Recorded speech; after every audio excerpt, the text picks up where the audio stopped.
Good evening, brothers and sisters. Kanina po ay tinatanong po ang aking sarili, bakit tuwing holiday, nakataon na dito ang pok mo sa inyo? At ang kinakaba ko ay, alam ko na kapag holiday, hindi naman kayo nagka-cancel ng prayer meeting. So sabi ko sigurado, holiday or no holiday, diretso ang talk natin ngayong gabi sapagkat tayo ay nakasign sa HFCC. No? No retreat? Yan ang HFCC. Yan. Palampakan natin ang Panginoon. Tayo po ay pumapaloob pa rin sa buwan ng Nobyembre. No? Kaya po, gusto mong pag-usapan ngayon ay tungkol pa rin sa mga patay. Deadlines. No? Siguro magtataka kayo, bakit ang topic natin ngayon ay is about deadlines. No? Bakit kinalaman yan? No? Well, primarily, because unang po sa lahat, life is full of deadlines. Tama ba? Ang buhay ay punong-puno ng mga deadlines. Parang napoposes yung boses ko. Nag-iiba no? Anyway, the thing is, if you are in the office, there are reports that you need to submit. Tama ba? And in these reports, hindi mo pwede siyang gawin na at your own pacing, no? At your own sweet time. Di ba pwede? Meron niya tinatawag na deadline. Nakita ko nga yung posting sa FB ni Apple. No, anong oras ba yun? Ikaw ay nasa ADB pa? Ano yung overtime? No? Paul, nag-overtime ka no? At the time? Ha? Overtime. O kasi, nakita ko, pagbukas ko, still at the office, kaya ko to something to that effect. Parang gano'n di ba? And then, this oras, pag inumpir ko, parang, this oras na ng gabi yun. Di ba? What time was that when you posted it? What? 2 o'clock in the morning. Anong ginagawa mo sa opisina na alas 2 ng madaling araw? Maliba kung ikaw akyat bahay. Diba? So life is full of that. There are reports that we need to submit, papers that we need to submit, and all of them have deadlines. In the same manner as payments. Pakiulit nga? Payments. Mga telco lang, di ba? PLDT, Globe, Sun, Smart. Abay, may mga deadline yan. Ano pa? Credit cards. Di ba? Meralco. Alam niyo nung araw, ang Meralco, pwede niyong ipunin. Naalala ko po nung araw, maski na 2 buwan, 3 buwan, nanganganib ka pa lang, pero hindi ka pinuputulan kagad. Depende sa branch. Depende sa branch? Pag malalayo, gano'n? Kailangan nyo pa recently na lang ito. Pero yung mga panahon na mga 10 years ago, minsan 2 buwan. Kasi yun mahigpit. Kawawa naman kayo. Ha? You work for the auditor ka. So, sa amin kasi, there was a time na minsan 2 buwan, nangangalib ang buhay ng kuryente mo di ba? Kasi meron niyang deadline when you are supposed to pay that. So, there are deadlines with submission of reports. There are deadlines with payment of our responsibilities. Hello? Hi! May deadlines din para doon sa mga hiniram mong gamit. Naghiram ko, pahiram naman ng DVD mo o kaya kung yung mga video case? Nahihiram ba yun? Oo. Diba? Minsan hihiram mo, box lang. Ganyan. May panahon na dapat mo nang ibalik yan Amen. Amen. So, anyway, the thing is, why do we have to come up on the deadlines that are set and given to us? Bakit na kailangan ma-fulfill natin yan? Because there are 2 parts to it. Pag hindi ka nakabayad on time, then there is punishment. Penalty. Di ba? Either putulan ka or dagdagan ka ng charges. Okay? Pero pag nagbayad ka naman, minsan, pag nagbayad ka ahead, kamukha ng kamilya. Meron ka namang reward, which is in the form of discount. Hello? So, if you are going to summarize and look at your life and my life as well, tayong lahat works on deadlines. Okay. Alam niyo po, actually, nabanggit sa prayers kanina, yung mga readings natin recently. At doon sa mga readings natin recently, kung hindi matalas ang observation mo, mapapansin mo, ang Diyos naglalagay ng deadline. I would like to refresh your memory. The reading of last Sunday. Yung last Sunday, huwag yung darating na linggo. Last Sunday, ang sabi ganito, Jesus said, later on those days, after the disastrous time, the sun will grow dark. The moon will not give its light. The stars will fall out of the sky. And the whole universe will be shaken. Pag inisip mo, medyo kagimbal-gimbal lang. Parang end of the world scenario. To continue. Then the people will see the Son of Man coming in the clouds with great power and glory. And He will send the angels to gather His chosen people from the four winds, from the ends of the earth to the ends of the sky. Learn a lesson from the fig tree. Blah, blah, blah, blah, blah, blah, blah. Truly I say to you, this will not pass away until all this happened. Heaven and earth will pass away, but my words will not pass away. But, panguling statement, sabi ni Jesus, regarding the day and that hour, no one knows when will it come.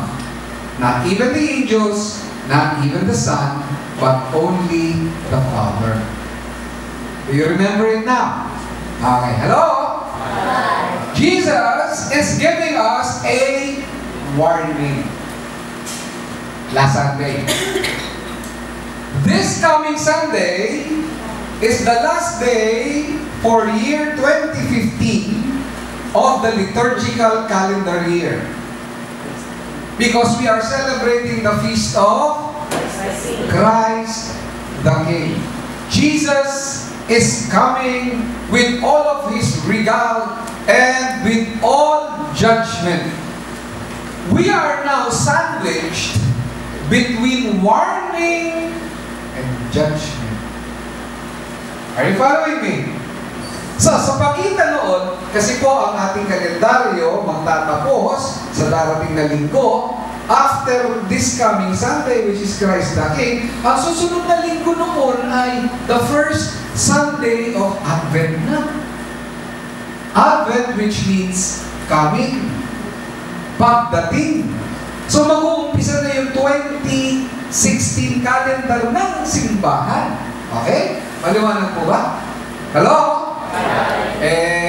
Bakit tayo may warning?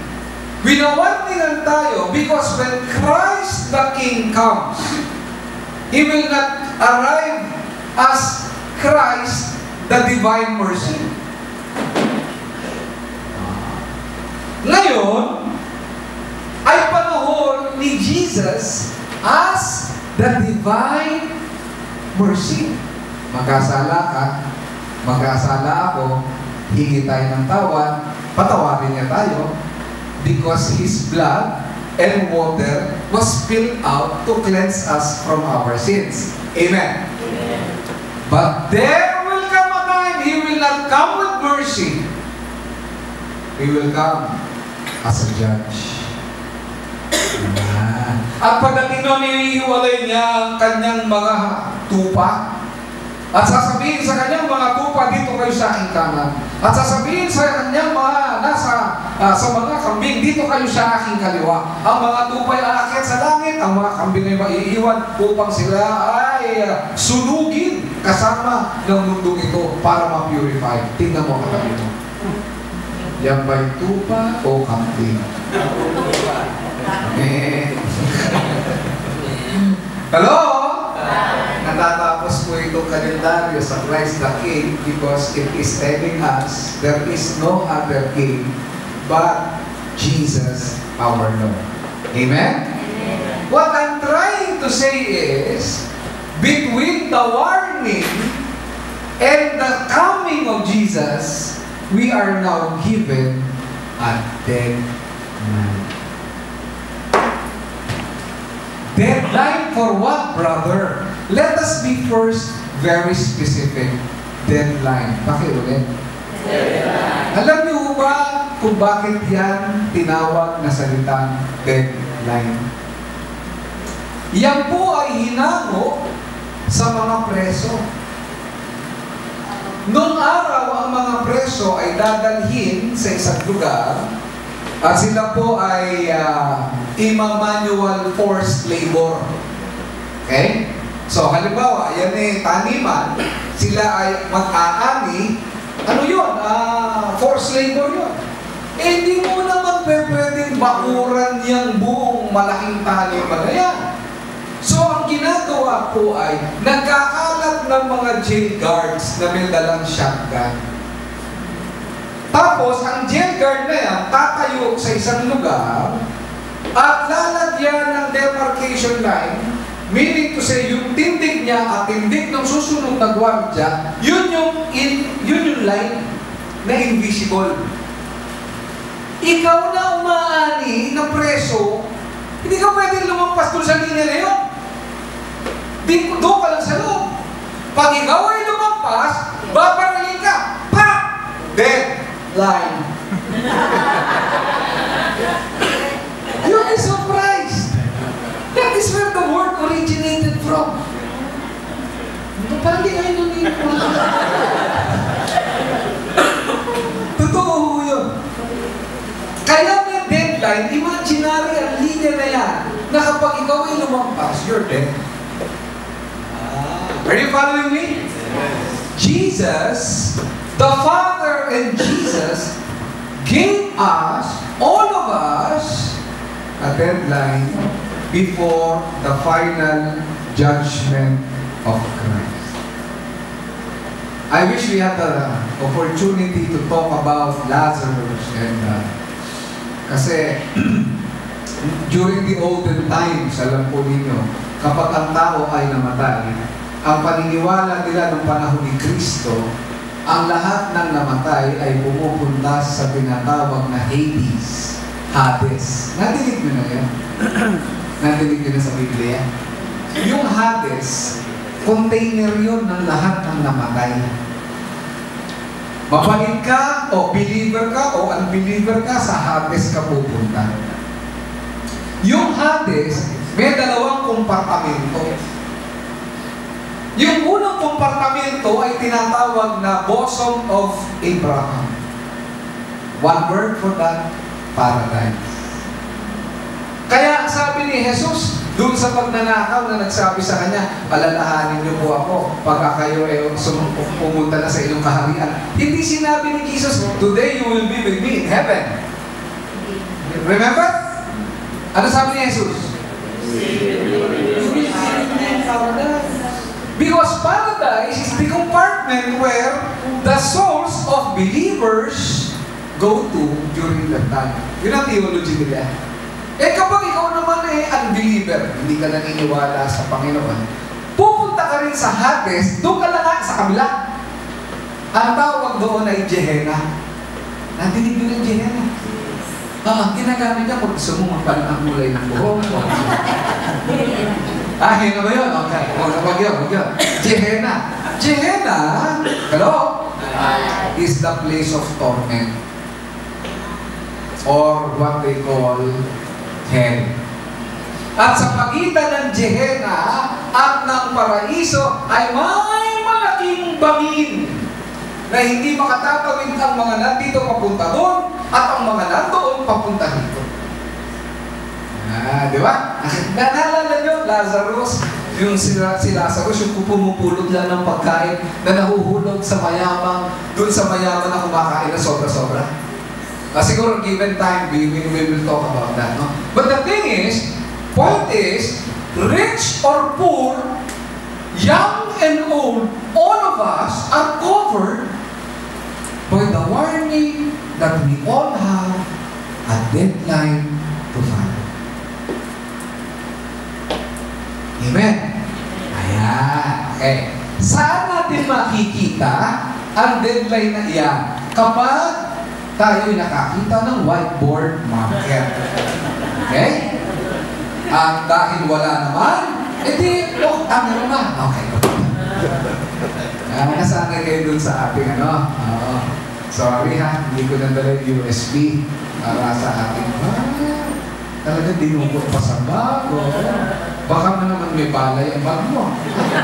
Sigurado mo walang balay. Going back to the deadline. The deadline is set in Luke chapter 13. Luke chapter 13, the verses are 6 to 9. Babasahin ko yan. Bago ko siya basahin, si Jesus po nagbigay ng warning in verse 1 to 5 of the same chapter. At ang warning ni Jesus diyan sa verses 1 to 5 ay, look at me. Repent or perish. Yun ang challenge. Repent or perish. Yun ang laman ng 1 to 5. Pagkatapos niya sinabi yung challenge ng 1 to 5, mamili ka. Ano ba yung repent? Magsisi at dagdagan natin. Magsisi at magbalik loob sa Diyos sa pamamagitan ng pagbabago. Yan. Okay, yun ang repentance. Okay? So, ang sabi po ni Jesus, in Luke chapter 1 to 5, kayo'y mag-repent. Pag hindi kayo nag-repent, you will perish. Perish, mapapahama kayo. Yun ang sabi sa atin ni Jesus. Tapos doon, sinundot niya ng isang parabol. Ano sa Tagalog yung parabol? Anong parabola? Talinhaga. Ano naman parabola? Saan na naman ano? Talinhaga. Espanyol ba yan? Ako nag-isip ka na naman ng palusot. Brother, mag-repent ka mo. Kasi maraming palusot. Okay. At ang sabi po ni Jesus, repent or perish, pagkasabi niya no, sinundot niya nito, papasahin ko. A man had a fig tree planted in his vineyard, and he went to look for fruit on it, but did not find. He said to the man who took care of the vineyard, "For 3 years now, I have been coming out to look for fruit on this fig tree, and haven't found any." Cut it down. Putulin niya. Why should it use up the soil? Sir, the man replied, leave it alone for 1 more year. I will dig around it and fertilize it. If it bears fruit next year, fine. If not, then cut it down. Hello? Napansin nyo? May deadline. Did you notice? Tandaan po natin ha, itong linggo, yung nakalipas na linggo, we are caught and sandwiched between the warning and the coming of Christ as judge. Kaya huwag natin sasabihin, magugulat tayo, biglang nag-second coming of Christ, tapos tayo ay nangagulat. Ay, ngayon na pala yung panahon, huwag tayong magugulat. Dahil hindi nagkulang ang Panginoon sa pagbibigay ng babala. Amen? Ang sabi pa doon kapag muling bumalik ang Panginoon, ang isang natutulog ay magkatabi, ang dalawang natutulog na magkatabi, ang isa'y mawawala, ang isa'y maiiwan. Ang isa naman, nag-uusap tayo ngayon, ang isa ay aangat, ang isa'y maiiwan. Yun ang sabi ng Panginoon. Yun yung sinasabi ng mga protestante natin na tawag nila the rapture. Hello? Bay, ang hirap mo. Alin? Yung dumating ng Panginoon, yung katabi mo, yung umaangat, ikaw hindi. Abay, mahirap yun. Maglululundag ka, buti mo pa niya, kasama. Hawak ka, di ba? Oh. Lalo namang masaklap, yung umaangat ka, sumusunod ang misis mo. Uy, akala mo, pati ba nandun sa kapila, nandun pa. Parang marami apektado dito sa side na. Ito medyo kalmado lang. Nakakandi dito. Mukhang ayaw na eh. Sabi ng mga misis nila. Hello? Okay. Palagpakan nga muna natin ang Diyos. So, makikita po natin very clearly, God is trying to tell us, or Jesus is trying to tell us, repent or perish. Now, let us dissect the symbols that were used during Jesus' declaration of this parable. Sabi doon, a man. Yung man is God, the Father. Okay. A man had a fig tree. Ano yung fig tree? May puno. Fig tree. Sino yung fig tree? Sino yun? Ako. Ikaw. Tayo yung puno. So, the Father, the man, had a fig tree. Tayo yung mga puno na itinanim. Planted. Planted, meaning itinanim. Inaalagaan. Minonorish. Tinatanggalan ng mga insekto, ini-sprayan ng fertilizer, inaalagaan yung fig tree. Tayo, inaalagaan. Planted in His vineyard. Ano yung vineyard? Yung vineyard, yung simbahan. Kasi ang may-ari ng simbahan, ang Diyos. To be specific, ang vineyard mo is the Holy Family Catholic Marriage Encounter Community. Hello? Ikaw ay isang fig tree na pag-aari ng Diyos na itinanim sa HRCC. Maliwanag mo ba? Okay, tuloy natin. And he went out, and he went to look for fruit on it. Ang Diyos, tinitignan kayong lahat at hinahanapan niya kayo, pati ako, ng bunga. Tinitignan niya, namumunga ba ito? Ito, lagi natin dito kapag Webes, lagi press. Namumunga ba o pansit lang ang hapon? Meaning to say, tayo na umaattend ng prayer meeting, ng Bible study, ng grouping, ng MA, hello? Dapat namumunga tayo. Klaro? Okay. Ano yung mga bunga na yan? Yung mga bunga, iisa-isahin ko yun mamaya. Okay?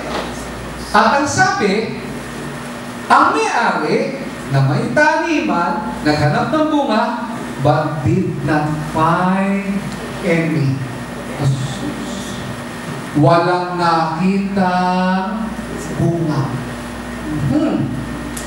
The man who took care of the vineyard. Aba, ang Diyos Ama, ang may-ari, pero may nag-aalaga noong vineyard.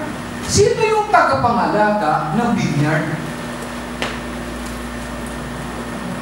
Iyan po ay si Jesus Christ. Na nung bumalik sa Ama, ipinasa ang pag-aalaga sa kanyang mga disipulo na later on ay tinawag na mga apostol. Tapos yung mga apostol na iyan, ipinasa ng ipinasa hanggang sa ito ay naging isang simbahan na pinangangalagaan tayo ng mga obispo. Na ang mga obispo ay may mga katulong at katuwang. Sila po ang mga kaparian. Na ang mga hindi naman kaya na gawin lahat ng trabaho. Kaya nga sila'y naghanap ng mga katuwang din ng mga lay leader. Sa Holy Family, ngayon, ang tagapangalaga ay sino? Wala. Sino? Baka may sumagot dito.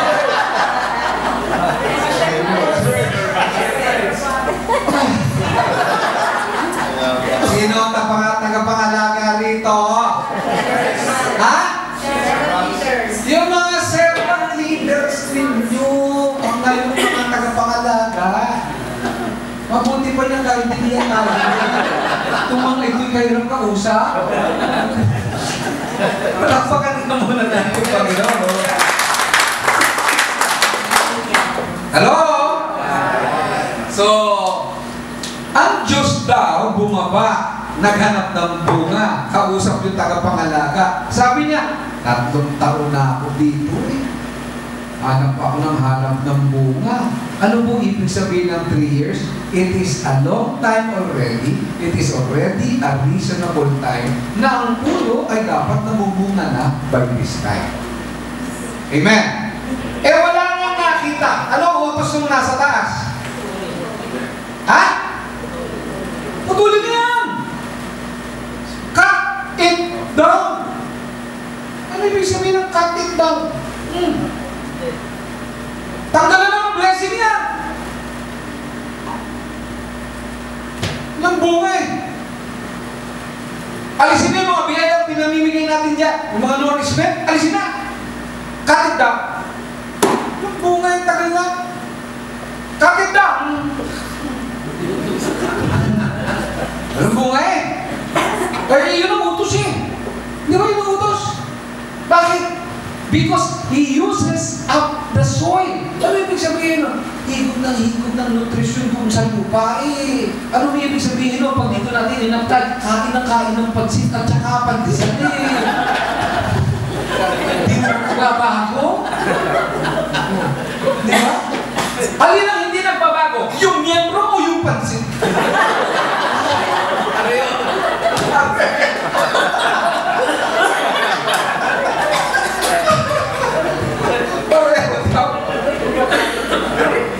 Maski lang ba ginawa? Hello?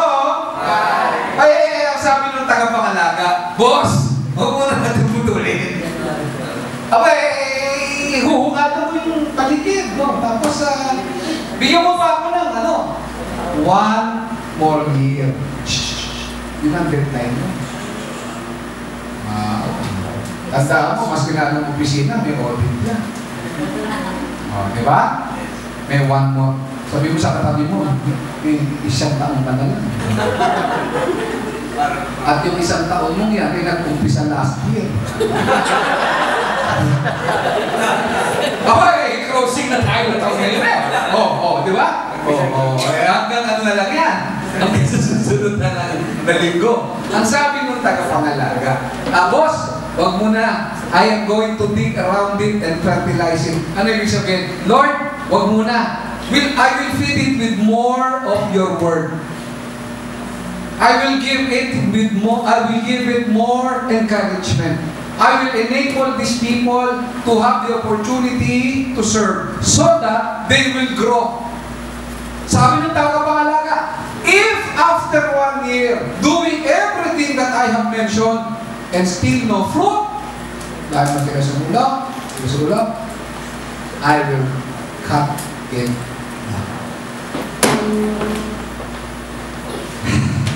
Closing prayer. Abi, ano ba yung papaliwanag eh? Kalinaw-linaw na. Uwi na tayo maaga, may pasok na bukas. Question. Bakit nag-e-expect ang may-ari na mamunga ang kanyang mga puno? Why is he expecting that? Why does he expect that these plants or trees bear fruits? Why? Sige, sagutin nga natin yan. Kasi nilaga, dapat lumago. Bakit pa? Correct. Para may pakinabang. Dapat may pakinabang.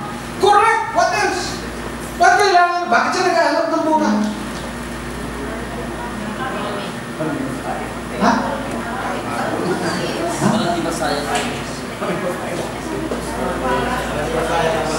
Para hindi masayang naman yung oras ay inalagaan siya. Correct, what else? Ano ikaw daw? Ikaw o ikaw daw? Pinasa mo pa. Ano tingin mo, brother? Ano siya? Nilipat ko din. Bakit sa tingin mo umaasa yung nangyari ng tangin mo na mamunga yan?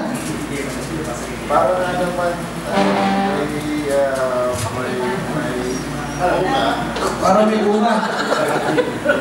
Eh kung kaya sabi ko baka mas maging Paul, sa tingin mo bakit? Bakit na inaasahan niya na mamunga yun? Why is he expecting fruits from the fig trees? Why?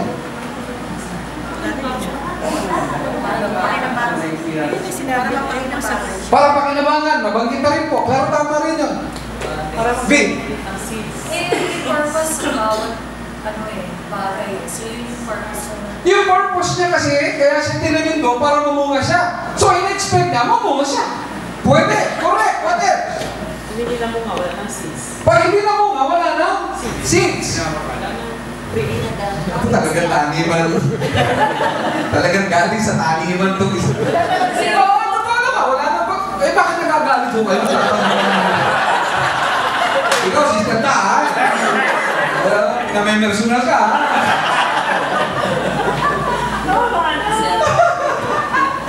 Hello? Inaasahan niya na ito'y mamumunga. Bakit? Sapagkat nandoon sa kanyang lupain. Ginagamit ang lahat ng kanyang mga resources. Hinihigop ang nutrisyon ng kanyang lupa. Hinihigop ang nutrisyon ng tubig sa kanyang pagdidilig. Hinihigop ang tama ng masigasig na tama ng araw. Ginagawa ang lahat ng pakinabang. Nakikinabang siya ng gusto. Sa pagkakatanim niya ron, dapat lang mamunga siya. Are you following me? Amen? Eh, gawin na natin maliwanag ang usapan. Malabo pa eh.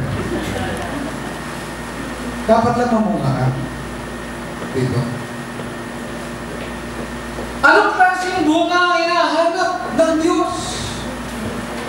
Sa ating lahat, two sides. Internal fruits and obviously, God wants for us to bloom externally. The internal fruits that God is looking for is found in the book of Galatians chapter 5. The verses are 22 to 23. Hello? The fruit, pakiulit. The fruit, ang bunga, the fruit of the Holy Spirit is love, joy, peace, patience, kindness, goodness, faithfulness, gentleness, and self-control. You have a checklist. Hello? May checklist tayo. Number 1, love. Would you please look at me? Are you now more loving than you were before? Hindi, kayo lang po sasagot na. Second, joy. Are you more joyful now than you were before? Do you have more peace now than you were had before? Patience. Are you more patient now than you were before? Kindness. Are you more kind? Oh, masungit-sungit pa tayo. Are we more kind now than we were before? Goodness. Ano yung goodness sa Tagalog? Mas mabuti ba? Ano ba pagkakaiba ng kindness sa goodness? Goodness kabaitan. Good. Kind. Ano talaga? Ano ba yung kind? Kind ng kabaitan. Ang goodness, kabutihan. Okay. Hindi sapat na ikaw ay mabuti, kailangan mabait ka din. Hindi sapat na ikaw ay mabait, kailangan mabuti ka rin. Yan yung ako nga, faithfulness. Faithful. Pakiulit? Ano yung sa Tagalog? Tapat. Mas tapat ka ba sa asawa mo ngayon? Yes. Yes or no? Yes. Alam ba niya kung magkano ang 13 month na parating sa'yo ngayon?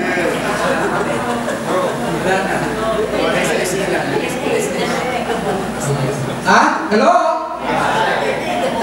Alam ba niya, bukod sa 13 month, meron ka pang bonus? Ha? Hello? That's exactly the point eh. How faithful are you now?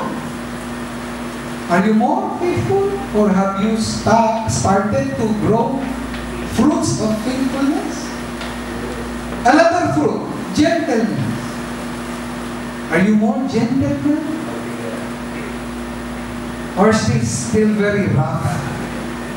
Pag may, I mean, seriously, this self-control, hello? Self-control. Dati pala inom tayo eh. Are you now able to control that? Pala sigarilyo tayo eh. Are you now able to control that? Walang turuan. Kanya-kanya tayong puno eh. Bawat isa ay isang puno na bawat isa ay hinahanapan ng lahat ng bunga na yan. Hello? That is God. And God is expecting us to bloom. Basa! Internally.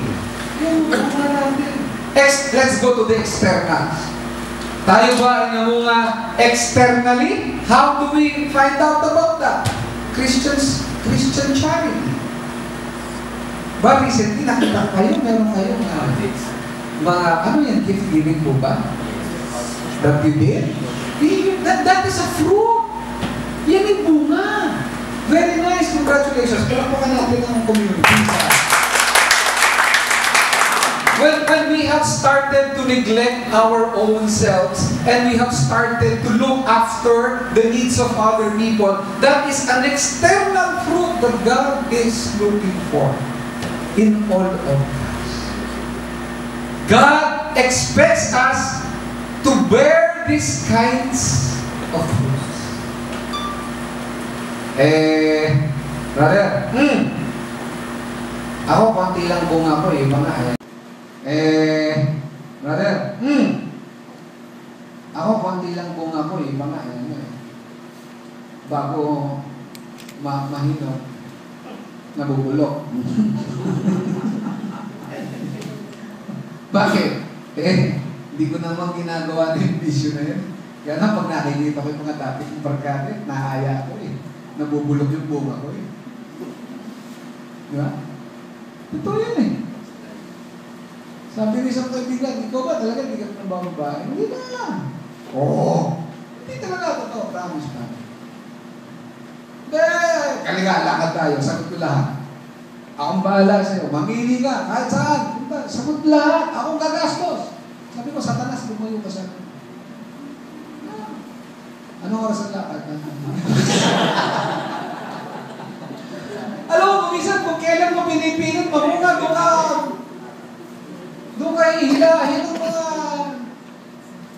para sirain ang naumpisahan mo ng mabuti. Diba, brother, ano? Diba? Agree eh. That's true. Kasi dito madaling magpakabait. Ito, kanta tayo. I will before you today, pray, thank you. Madaling magpakabait dito. Dito ang dali. Paglabas ko ba ang usapan niya? Yun lang pagtrato sa waiter.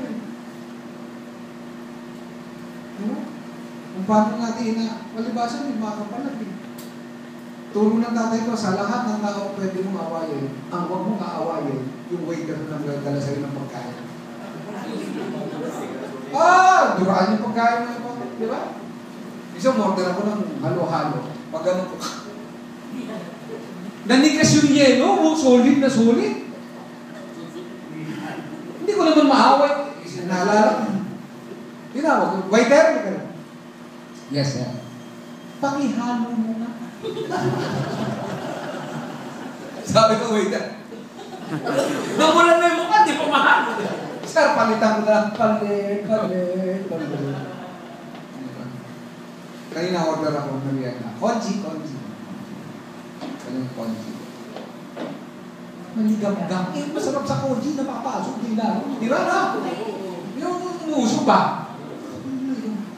Wait a minute. Meron ba kayong microwave? Meron po. Saan? Samahan mo ko. Bakit ito? Malamig ang konji. Hindi mo sila kung ano. Maawa niya. Diba? Bibigyan ko ng recollection dito sa Povera. Sabi sa akin ng principal, Sir Vic, dito po kayo dadaan sa EDSA, may educated dyan, blah blah blah. Maawa niya. Diba? Bibigyan ko ng recollection dito sa Povera. Sabi sa akin ng principal, Sir Vic, dito po kayo dadaan sa EDSA, may educated dyan, blah blah blah. Sige. Tingnan ko doon. Dumating yung buwata.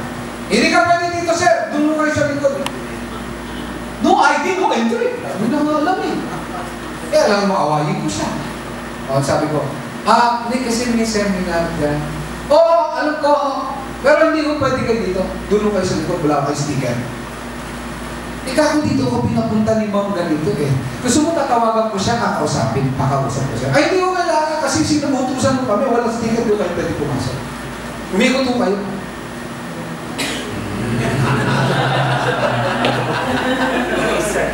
Ganito na lang, sabi ko sa kanya. May seminar dyan. Opo, ako ang magbibigay ng seminar. Oo ako. Pero umikot mo kayo, wala akong kayo sticker. Hindi. Pakisabi mo dun sa teacher na nagpipita. Ako'y umuwi na. Dahil ako'y ayaw kong papasukin. Kaya ngayon, yung seminar nila kako, maghanap sila ng ibang speaker. Uuwi na ako. Babalik. Sir, diretso ho kayo, diretso. Kailangan, huwag mo aawahin. Kausapin mo lang ng nurse engineer.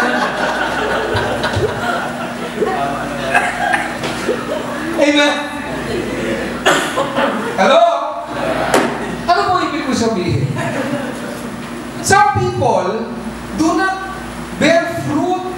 Sometimes we do not bear fruit. Kasi maraming dahilan bakit hindi tayo namumunga. Enumerate ko lang yung iba. Number 1, patuloy tayo sa pamumuhay ng baloktot. Some people have added the prayer meeting to their schedules, but their sinful lifestyle remains. They will not bear fruit. We will be cut off. That's a warning, and that is serious. Sometimes you do not bear fruit because of stubbornness. Pakiulit? Ano sa Tagalog yung stubbornness? Tigas ang ulo. Ibipilit. Nagkaroon ng contest dyan sa Araneta Coliseum, di ba niya? Patigasan ang ulo. Ito na naman kayo. Parang hindi na naman kayo maniniwala. Tinawag. Representative from Japan. 5 halong blocks pa rin. Tinira ng hapon. Biyak ng 5 halong. Representative from the United States. 10 halong blocks. Tinira naman.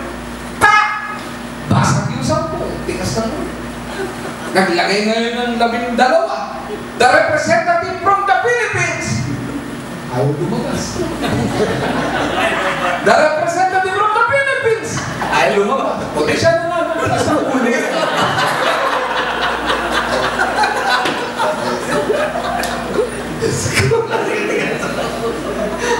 Sobrang tingin na kumain. Sumunod. Ano mo ibig ng Bible study lagi. Alam natin yung mali sa hindi. Sa tama eh. Amen? Adi, pag hindi tayo sumunod sa tama, tigas ulo, gano'n na, kaya hindi tayo naman. Hindi kaya ikaw yung tinawag ng brother. Para matigas sa ulo. Ay, hindi, mabait ko lang. Okay, good. So, pakpakan natin ang Panginoon. Hello? We do not bear fruit because we have our own personal agenda. Pakiulit nga po yan. Ano yung sabihin? Ang Diyos may plano. Ako may plano. Nalaman ko ang plano ng Diyos para sa akin. Pero meron akong personal agenda. Ang sinunod ko plano ko. At ayaw kong sundin ang gusto niya. Example. May plano ang Diyos. Gusto niya ako ang prayer leader sa susunod na meeting. So, inassign ako. Ikaw na mag-prayer leader. Ay, wag ako. Yung mga kasama nun, wag ako. Marunong pa sa Diyos. Kaya hindi mamumunga. Mamumunga, mali lang. Ha? Ano yan? Magaling Discernment. Hindi ko alam yun. Whenever God invites you to do something, there's only one answer. And the answer is yes. When I started in the ministry more than 20 years ago, the only thing that brings me everywhere I go is because I always, and most often, I always say yes. I think maraming pagkakataon ako ay natutulog lang ng 2 oras o 3 oras in the past. Because I cannot say no. Imagine, nag-give a talk at night. Tapos mag-talk sa gabi. Takap ako dyan sa Victory. Sakay ako ng bus. Didiretso ako ng Baguio. Darating ako doon ng mga alas 4 ng madaling araw. Susunduin ako. Dadalhin ako sa isang lugar para magpahinga. 2-3 hours, alas 7. Nag-breakfast ako para magbigay ng 2-day recollection sa University of Baguio, sa medical faculty ng St. Louis University, with 3 hours of sleep and a traveling time of so many hours. I was just saying yes. So I think my humanity caught up with me also. But when God asks us to do something, there's only one answer, and that answer is. So when God tells you, ikaw ang prayer leader, what is your answer? Yes. When God tells you, ikaw ang nahalal para ikaw ay maging kasamahan sa mga mamumuno at mag-lead, mag-aalaga sa ating komunidad, your answer must be? Yes. And that answer, yes, must be accompanied with the feeling of joy. May iba, yes, galing lang eh. Yes! Kung hindi lang talaga hindi ko nagkakawin yun.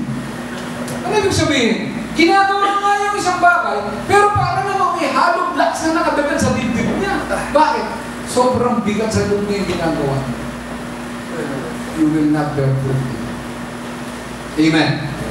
Brothers and sisters, what else? Sometimes we do not bear fruit because of the manana habit. Ano yung manana habit? Ha? Mamaya na. Tsaka na lang. Next week na yan. Dito rin matuloy-tuloy. Ningas bukod. Hat na hat sa umpisa. Gawin na. Gawin na natin yan. Tara. To start is for everybody, but to finish is reserved only for the saints. Hello? What deadline was asked for by the gardener? Anong deadline ang hiningi ng hardinero? Hindi niya sinabi, Sir, pwede ba huwag na natin putulin yan? Aalagaan ko yan. Natapos ba siya doon? Hindi. Ang sabi niya, Sir, bigyan mo pa ako ng Ano ibig sabihin? Hindi po indefinite attendance. May 1 year. Tingnan mo yung katabi mo. Sabihin mo sa kanya, may 1 year ka pa. Eh, sabihin mo. 1 year. Wala pa ka natin. Hello? Sabi po ng Ecclesiastes chapter 3 and the verses are 1 and 2. Ecclesiastes chapter 3. The verses are 1 hanggang 2. Sa Tagalog, ano nga yung Ecclesiastes? Mga ngaral. Anong Ecclesiastes ka? Sablay na naman. Yan ang mga bunga. Pag pinitas, ang maasin. Okay, hello? There is a time. There is a time for everything. And a season for every activity under heaven. A time to be born. A time to die. A time to plant. And a time to uproot. A time to kill and a time to heal. A time to tear down and a time to build. Hello? Ito po ang masaklap. May panahon ang lahat ng bagay. Kung may panahon ng pagtubo, may panahon ng pagbubunga. Pero pag hindi namunga, may panahon ng pagbubunga. Anong klaseng putol? Anong klaseng cut down? Number 1, the cut down can be physical. It could be a physical cut down. Alam nyo, last year I was physically cut down. Tanong ko sa sarili ko, hindi ko tinatanong ang Diyos, bakit mo ginawa sa akin? Bakit siya tinatanong? Ang tanong ko sa sarili ko, sa parte ng buhay ko, kinulang ang aking pamulungan o hindi ako namunga, kaya kailangan mag-cut down sa akin. Those things I think. Kasi po, I am not standing here because I'm a saint. I'm standing here because of only one thing. Ang pagkakaiba lang natin, ako'y nakatayo, kayo nakaupo. But your struggle are my struggles. Your anxieties are my anxieties. Your weaknesses are my weaknesses. Because I am just an ordinary guy. Just so happened that I fell in love so much with the Lord that I tried to do a little more than the normal. But basically, I'm just human. No stronger than anyone. And at times I fall. At times, I make mistakes. And I believe that probably I deserve sometimes the cut downs I experience because I failed in some aspects of fruit bearing. Of course, hindi ko kayang i-detalye sa inyo because only my father confessor knows it. Amen. Sometimes the cut down could be something material. Ang luwag-luwag ng kabuhayan, ang luwag-luwag ng pera, ang luwag-luwag ng biyaya ng kabuhayan. And all of a sudden, something happens and it's all gone. And it can happen. And I have seen it happen to so many people already. Dating pagtinignan mo, super big time ngayon, wala na. Why? Because the cut down has taken place. Sometimes it could be social in nature. Social in the sense that, we are with friends, we are with family, we are with our community, and all of a sudden, because we have started not to bear fruit, nahihiya na tayo, we have started to become lazy, we pull out from the community now, we have lesser brothers and sisters. Masaya yung marami ng kapatid. Uminsan nga, nagiging mas malapit ka pa sa mga kapatid mo sa espiritu kaysa sa mga kapatid mo sa laman ng dugo. Yes or no? Yes. Nagawa niyo na bang kumanta na kasama ang inyong mga kapatid sa dugo? Hindi ba? Pero yung sinabi, God bless you. You make me feel bright. Sige yung nagawa niyo yun, nakalapit ng asawa. Hindi ko kaya yun. Mawari. Hello? What I'm trying to say is, brothers and sisters, let me end. My question is, what area in your life, and I cannot answer this for you because you're the one supposed to answer this. Anong area ng iyong buhay ang hanggang ngayon is not totally surrendered to God? Is it unforgiveness? Do you still have a list of people na nakalista sa galit list ng ating puso? Ano? Is it still pride? Na kung minsan ang pananaw natin sa ating sarili ay we are holier than the others, or we are God's gift to humanity. I don't know what's your weakness. I know what my weakness is. And I'm afraid sometimes that if I'm not given enough courage to change it, I'm really bad. In the book of Psalm 90 and the verses 12, sabi niya doon. Psalm 90, verse 12. The psalmist tells us, teach us to number our days. Hello? Panginoon, turuan mo kaming numerohan. Ano ba yung to number our days? Bilangin ang aming mga araw. Excuse me, look at me. Your health? That's not forever like that. Your strength? Your memory? It's not forever like that. Sabi niyo sa sabaw kanina, yun nga pala, sabi niya, ano yan? Hindi ko maalala. Mamaya harap, kaya nalala. Ha? Na-anesthesia naman ako. I mean, your strength is not going to be always like that. Dati pag liwiliw ka, ganun ka. Ngayon ba? Dati pag bumababa ka nata, diretso. Ngayon, patagilid na. Ha? Tatalikod pa.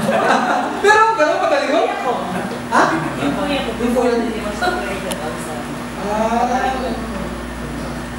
Tawag doon ay tumatanda ng pakulong.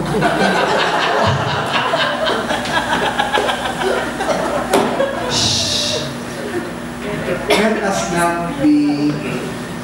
us not be proud, but know how to number our days. My biggest problem before is my being so proud. And so, in so many ways, God has to cut down so many things in me. So that I will begin to realize that I am just a fig tree, needing the nourishment of the garden. God gave us this deadline not really to scare us, but just to make sure that we are prepared once the King of all kings and the Lord of all lords comes before the throne of judgment. Amen? Amen. So let us go and bear fruit according to His word. In the name of the Father, the Son, and the Holy Spirit. God bless us all. Magandang gabi po.